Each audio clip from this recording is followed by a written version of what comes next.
Hi fellas, if your surname is Bond, like mine, you really should be quite proud of it. You may not know about the origins. This is my granddad. I think this was just before the outbreak of World War One. Sergeant, as you see, and was a marksman, sniper. Seems to run in the family, being a naturally good shot.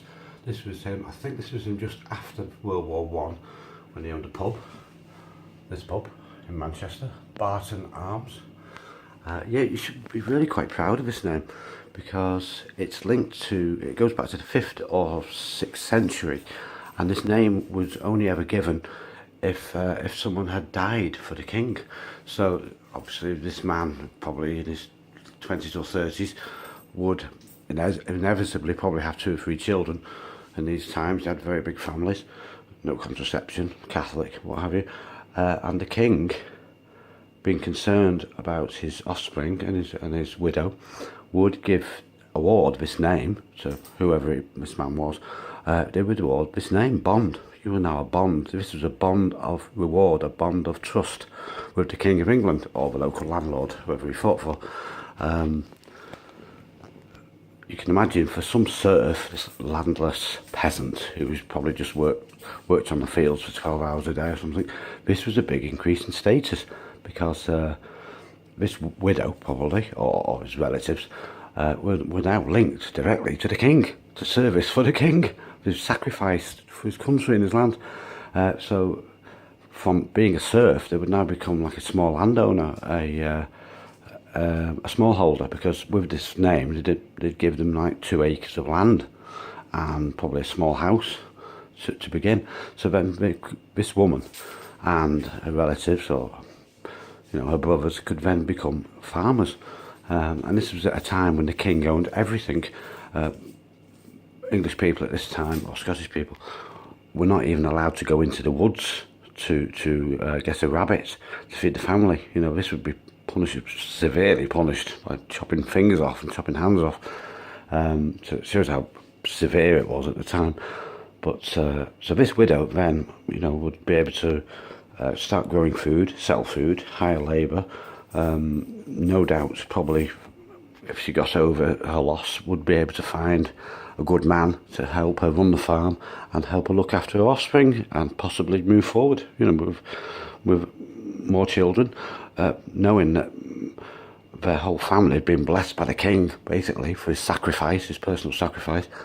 I was told by my father, and I can believe it, but my name's David Bond, and my father fought in the Second World War, and as you know, this guy, there's another picture of this guy in the First World War, my granddad, because he was in France fixing aeroplanes. We've always had this like cleverness about us, about fixing things and making things, and we've always been naturally good shots, which I've inherited this, it seems, because I was a marksman like this man with his cross rifles. I was a marksman too. So this chap here served in France in World War One, fixing these biplanes, Sopwith Camels, Royal Naval Air Service, Bristol fighters, Sopwith fighters, DH4s, whatever they had. The old rotary engines they used to have. Went on to radial engines after that. And yeah, so wherever you I know relatives of my father moved to Canada, so there's lots of bonds in Canada. The bonds really are normally from Warwickshire, which is in southern England around here, and Lancashire, which is the area I'm from, in like mid-northern England, up this way. You can find it on the map. It tends to be like very regional because for hundreds of years, of course, none of these people were allowed even to leave the village. The first time in English history when commoners, serfs, were allowed to leave the village was, strangely enough, during the First Crusades, the First, Second and Third Crusades, when the Pope, the Catholic Pope, who had authority over the whole of Europe, even the kings used to ask permission to get married and whatever. This is how Christian we were at one time. You had to go to church, it was law. You had to go to church on Sunday, unless it was, it's too far, what have you. You got punished if you didn't go to church. This is how strict it was.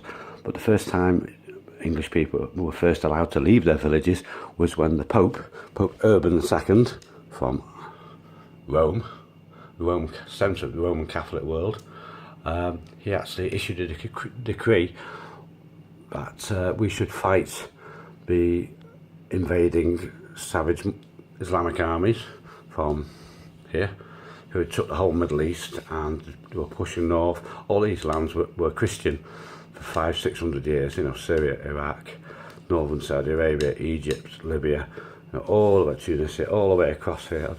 These lands were all Turkey, you know, Constantinople, this whole area was Catholic and Assyrian, you know, and it was Christian basically, Yazidi, what have you, before Muhammad, of course, you know, got this idea to invent this ideology. And he was a savage. He was an absolute savage. You know, we're talking slave dealing, mass castrations, mass executions, every village he took. This is recorded in their book, in their scriptures, so it's undeniable, you know. But the whole Islamic empire, which was right around this region, and it included Spain. They occupied Spain for about 400 years. This was all Islamic, and every year, and all the Greek islands here, all the Greek islands, Sicilian islands, Malta, what have you, they would raid them every few years and take their children. They would take their children to sell. And of course, obviously, if the parents objected, they got their heads chopped off, and they would take the women as well. So this is how it was. This is the cruelty. There's also something called kazook, a torture that Islamic people used to do, especially for Christians, and this involved ramming a steel or bamboo, you know, sharpened stick up the anus straight through the body, deliberately avoiding the heart, so it would take kind of 12 hours to die in agony. And this was a punishment for infidels, for us non-Muslims. You know, they used to skin people alive and whatever. This is how this was mentioned at Pope Urban's speech, which was in France, Boulogne, I think it was. And this is what motivated us to go all this way, walk all this way over the lands, all this way, and fight them here. And King Richard the First, who lived in France, King of England, he sent his force overland. They walked all this way around here to fight for our Arab brothers, and of course he came by ship. We've got a couple of good videos about that on my channel, but basically, wherever you live in the United States, you know, Canada, wherever, vast lands, isn't it? You know, beautiful vast land, Canada. You should be very proud if your surname is Bond, because it means somebody, probably between the 5th, 6th, 7th, could have even been joining the Crusades. There were Bonds, went here, joined the Crusades, and they were revered, and they made paintings about them. These paintings and what have you still survive today. You should be exceedingly proud of being a Bond. I think there's a Catholic connection as well, because Catholics and Jews were oppressed, badly oppressed in England for a long while.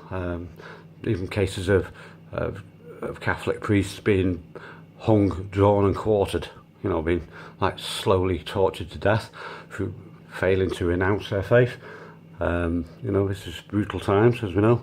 And of course, during this period, like before the First Crusades, we also decided that the Jewish people were gaining too much power, and they threw them out as well. I'm not saying it's right, but this is what they did. They wanted to build a secure, strong country for the future. So there you go. So basically, you know, if your surname is Bond, it links you directly by family back to the 5th, 6th and 7th century for dying for your land, dying for your almighty. So wherever you live in the world, Canada, United States, be proud of your name. It's even got several coats of arms, which you can see on the internet. You don't know if it's the exact coat of arms which your family had, but rest assured, you know, if your surname's Bond and you've kept this name for whatever 1,000 years, you are directly linked to service for the king. Okay, see you guys. That's David Bond signing off.